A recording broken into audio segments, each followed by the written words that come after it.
4 years ago, there were about 4,000 different cryptocurrencies out there for us to pick from. Today, there are over 14,000. Now, being sport for choice is a magnificent thing, but how can we ensure that the choices we make will endure the test of time and give us the highest return possible, whilst others, though still popular, end up in the dumps? Hello everybody, my name is David and welcome to my channel. I hope you're doing well out there.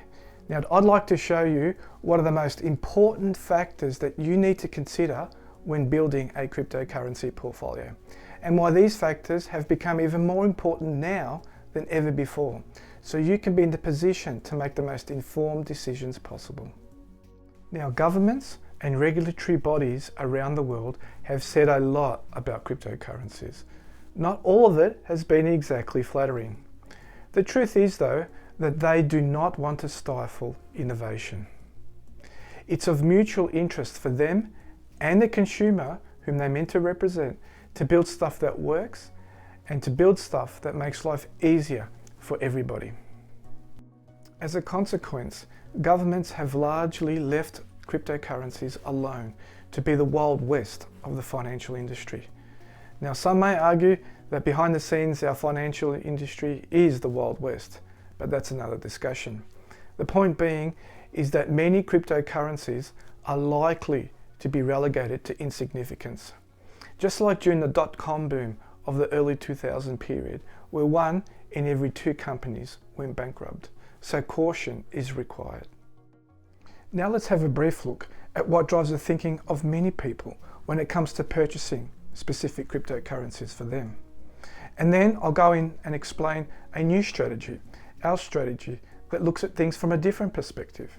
And you'll be able to compare to see where you sit within that spectrum and then decide for yourself whether you think you need to make some changes in order to get a better long-term result.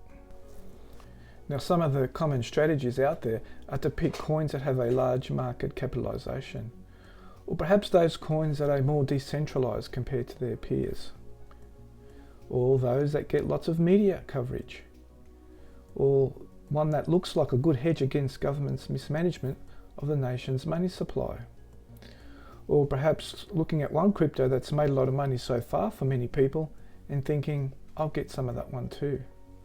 Or simply picking from the top 20 cryptos on the market cap ladder.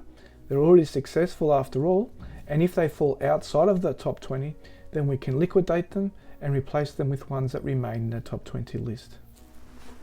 Now, this list may offer some good reasons why you may want to be involved in these types of cryptocurrencies. However, there are a number of cryptocurrencies that would be considered part of this list that use proof-of-work blockchains. Bitcoin and Ethereum use proof-of-work blockchains. Well, what does this mean?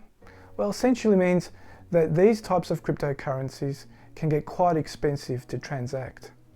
They have trouble scaling and they consume vast amounts of energy, so much so that they limit themselves in their ability to be used by large-scale enterprise applications. Now let's compare that strategy with our strategy. Now, our strategy would be more centered around the ISO 222 compliant cryptocurrencies.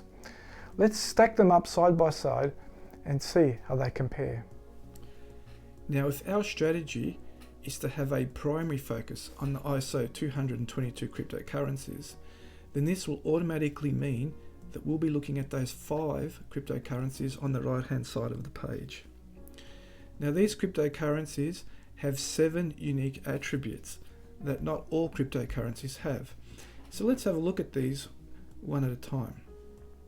The first major attribute is that they have large institutional partnerships. Big corporate money flows will no doubt take place, and this will push higher future valuations. The second important attribute is that they're highly secure networks. They're thought out quite well. They're reliable for those people who use it. You can really trust them. The third important point is that they're the most scalable cryptocurrencies out there. They have a higher transaction throughput. They start from around 1,000 transactions per second and can push tens of thousands of transactions per second if needed. So this means that many people can use it at the same time. So they're no doubt very suitable for large-scale enterprise use. Our fourth point is that they have very low transaction costs, typically significantly less than 1 cent. Ultimately, this is going to be the thing that saves people money. Our fifth point is that these cryptocurrencies are referred to as utility tokens. They solve a real-world problem. That means that everybody will be better off for using them, both consumers and institutions alike. You may be benefiting right now from this technology and not even be aware of it. What about our sixth point? Well, these cryptocurrencies actually complement the government's ability to maintain sovereignty through the control of its own currency. Now, unlike pure currency cryptocurrencies, these utility tokens have value but do not compete directly with sovereign currencies, which governments control to finance social and infrastructure programs. If a government had to rely on a third-party currency and something was to go wrong with that currency, well, that will indeed impede their ability to carry out these social and infrastructure programs effectively. And now our seventh point, and that is that these cryptocurrencies have a growing involvement in all things to do with finance. That's part of the new Web 3.0 that's being built out. This will include things like cross-border payments, smart contracts, non-fungible tokens, and real estate ownership rights. Now, when we look at cross-border payments, this type of technology that's afforded by these types of cryptocurrencies is enabling transaction times of less than 4 seconds.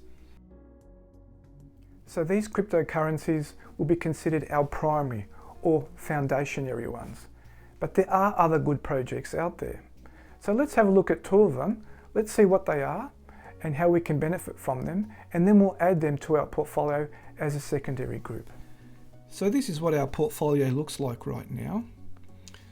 But if you would like gold ownership but don't have a secure place to store it, then you can purchase a gold-backed crypto token that allows you to buy, sell and transfer real gold easily. So easy you can do it from your lounge room on a laptop. Now, the value of the token is tied directly to the actual price of the gold, making investing in gold so much easier. 2 examples of this are PAX-G and Meld Gold, although there are others. Meld Gold uses the ALGO blockchain, whilst PAX-G uses the Ethereum blockchain. So it's never been easier to own gold in a way that is both regulated and audited regularly. Even money now is tokenized so it can be moved on the blockchain. These are called stablecoins. And one such example is USDC, where the founders are 2 big corporate firms, namely Circle and Coinbase. 1 USDC token equals $1 in a bank account. So why would you want to purchase these rather than leaving your money in a regular bank? Well, if you're willing to leave your stablecoin at selected exchanges, then they're willing to offer you around 11% annual percentage yield, really making it worthwhile. There is actually one more cryptocurrency that's well worth adding to our portfolio, and that is Solana. Why Solana? Well, like our ISO coins, it also has multiple use cases, it's fast, it's very scalable, and has low cost transactions.